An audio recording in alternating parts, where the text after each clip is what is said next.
What's up, YouTube? It's Marty V, and I'm back with another video. Today I'm going to show you one of my favorite concepts with supply and demand. So let's go to the charts. Okay guys, we're on the charts and we're going to talk about breaker blocks. I'm sure you heard it from ICT and in the smart money community, but I want to show how I apply it with supply and demand, how I use it, which is a little different from ICT, but this is how I use it. So what I have right here is I had a supply setup and you got an immediate tap. So this is a setup right here, but when price pulls back, it can possibly tap the supply again and possibly push down, which may give a weaker chance when it taps more than once, but there's a possibility it may blow through the supply. So let's let this play out.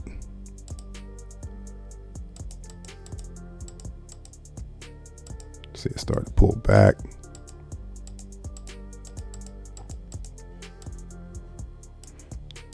And it really dropped right there. News. All right, here we go. We're pulling back. So built up liquidity from these rejection wicks down here. So we're pulling back up.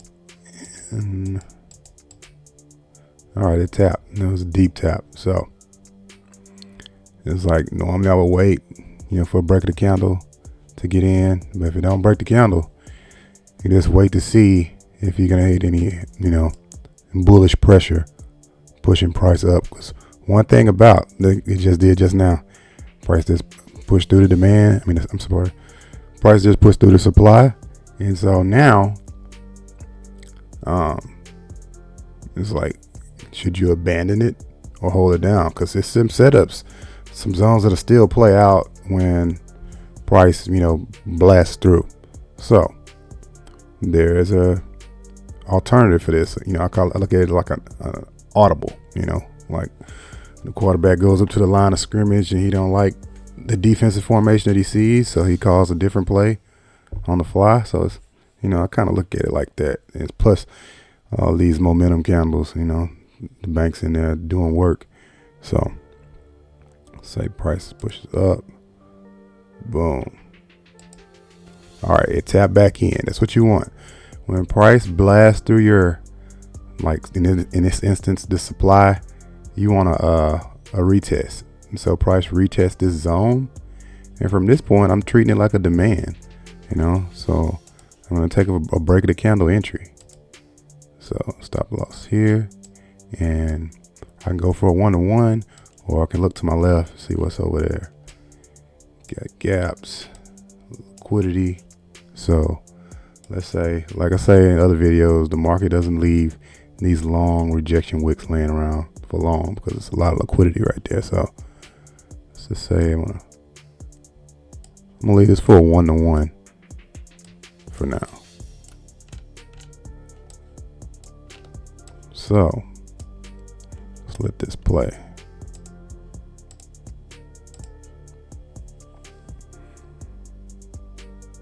Now I'll be in the trade right there. Just broke the candle. Boom. Almost got my 1-to-1. Boom. Got my 1-to-1. So from there, I can leave a runner. If I want to leave a runner, depending on what's to my left. So look to my left, like I said, I got all this liquidity and gaps. Let's say I'm just going to target this area right here for this liquidity right here. So by this time I would leave my runner and put my stop loss at break even and just let that bitch run. So let's see.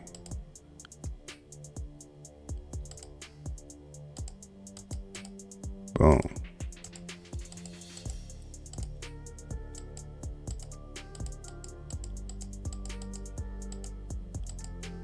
Boom. TP hit. Even though I could have closed out back here, but look there. I turned nothing into something. This would be a bullish breaker. So off of a failed supply. So when price tapped back into the supply zone, it didn't respect it. It blasted through, pushed up, retested, and then I got in at the break of the candle.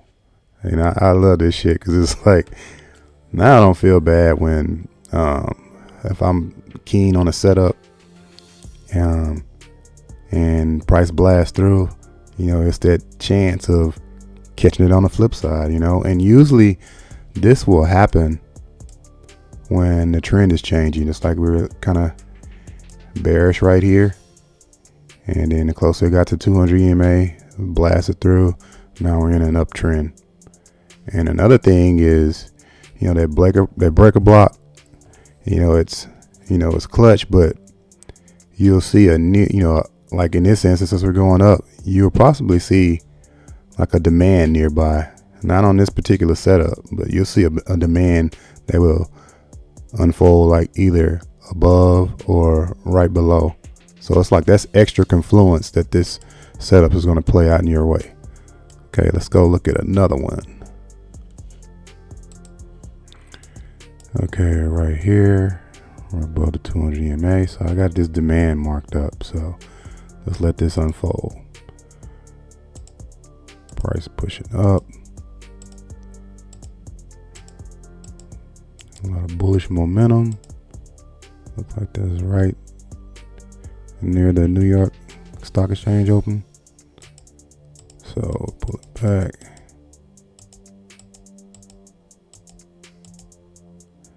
Boom. Okay, look. So I was counting on this demand, give me a little break of the candle, entry and push price up and make a new higher high, but it didn't play out like that. So price blasted through. Even though the body of the candle is back in the zone, there's still a possibility that it can still go this way, but let's just watch what happens. Okay, still blasting through. Still blasting through. Okay, look, it tapped. Pull back, tapped. So by this time, I'm just gonna turn this into a breaker. I like to color my breakers orange. That's me personally, but okay. So it tapped, and by this time, I'm looking for a break of the candle. Got a small zone. So price blast through. I just want a 1-to-1. Probably can go for more to try to take out these lows, but I don't want to be greedy, So let's see what happens. Price pushing down. It's playing around now. Starting to push down.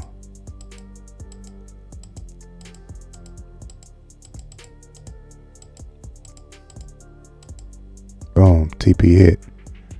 So it's kind of ugly, a lot of rejections, but this is just another example. This is a failed demand that became a bearish breaker. So again, this is a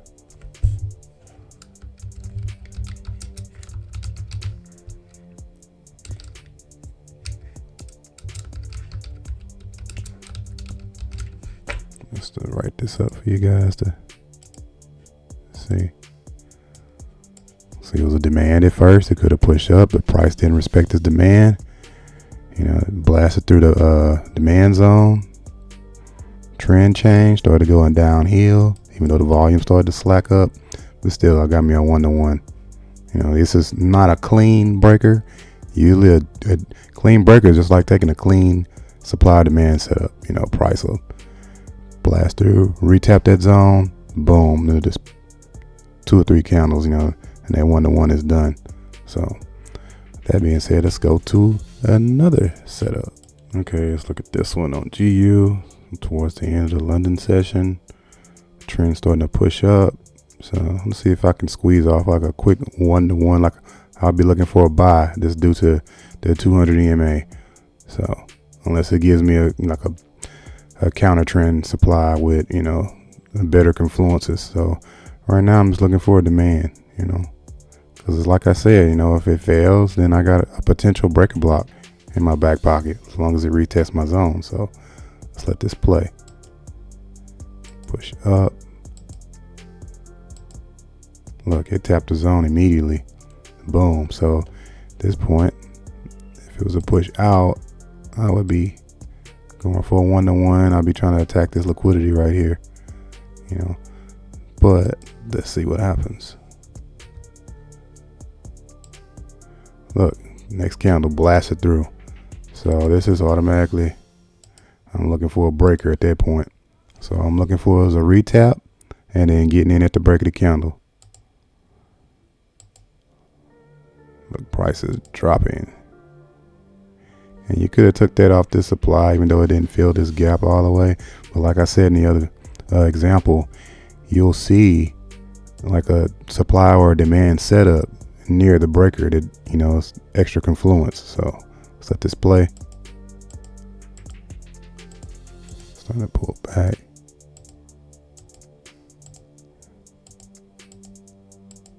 Look, it tapped. You know, strong rejection wick. Yeah, I can get in at the with an aggressive entry right here, but I try to say discipline with breakers, so I'll take a break of the candle. So what will be my target? I can go for a 1-to-1, or I can target this liquidity down here. So this wick, like I said, the market doesn't like leaving these wicks, you know, unswept for long. So let's see what happens. Boom. Boom. Look, that 1-to-1 been gotten, so boom, look, just like that. So again, folks, I turned a failed demand into a bearish breaker. Okay, so type that in. This is a failed demand to bearish breaker. And you'll see a lot of this on the lower time frames, you know, because you'll be presented with a lot of supply and demand setups, especially on like the 1 and the 3 minute. You'll see them holes everywhere, but I don't like to play with them down on the lower time frames, so I just stick to my guns on the 5 minute. That's me, but you'll catch them even on the higher time frame, just not as many, you know, per day. But again, just look at this. Beautiful failed demand, blast through my zone, price dropped. You know, this would have been a supply right here. If I just mark that up, this confluence, you know, even though it didn't fill the entire gap in that supply, it still took off. So it's like all this is extra confluence, especially that retap right there for that strong rejection wick on price. And then you can see the trend start to push down. So everything's going our way. Took out this liquidity right here. It's like this money. I mean, y'all see me posting these a lot on my IG story. So yeah, there's some insight. This is what I show in my course. You know, it's like my backup plan when my supply and demands fail. It's like the second thing I'm looking for. And sometimes you'll just go to the charts and you'll see it automatically, you know, without even marking up your charts. You know, that's how good it gets the more you practice it.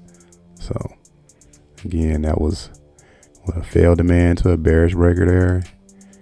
This was another failed demand to a bearish breaker. And this was a failed supply to a bullish breaker. And like I said, it's the confluences are, let me type this up for you guys.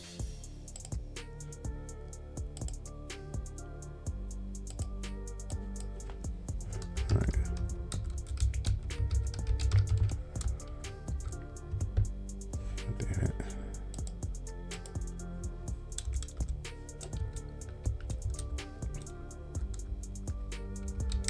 Potential supply or demand zones.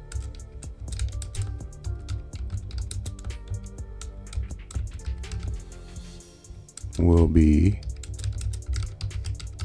presented, you know, above or below that breaker.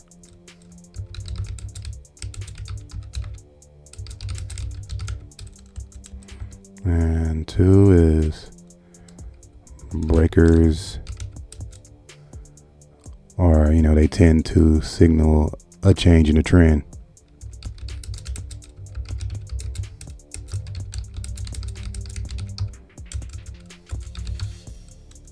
So, you know, those are just, two influences, to have at your side as you practice this. And man, it's almost like a cheat code. That's how I look at it, especially, you're going to get to a point you're hoping a supply or demand zone fails. Like, fuck it, I can get a break out of this as long as it retaps like that. If you got where it'll blast through and never pull back to the zone, then, I wouldn't take it, But for this instance, it tapped. For this instance, it tapped right here. And for this instance, it tapped right there. And it's me. I like to take the break of the candle with breakers. This is, extra influence that price is going my way.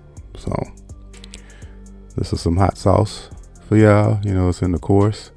I figured I'd finally share it on YouTube and how I use it with supply and demand, because I get asked, probably what I get asked the most about anything when it comes to trading is what the hell are breakers, especially in supply and demand. So here it is, folks. This is I didn't write that down, but this is a failed supply to bullish breaker. Just to help, for organization with you guys. So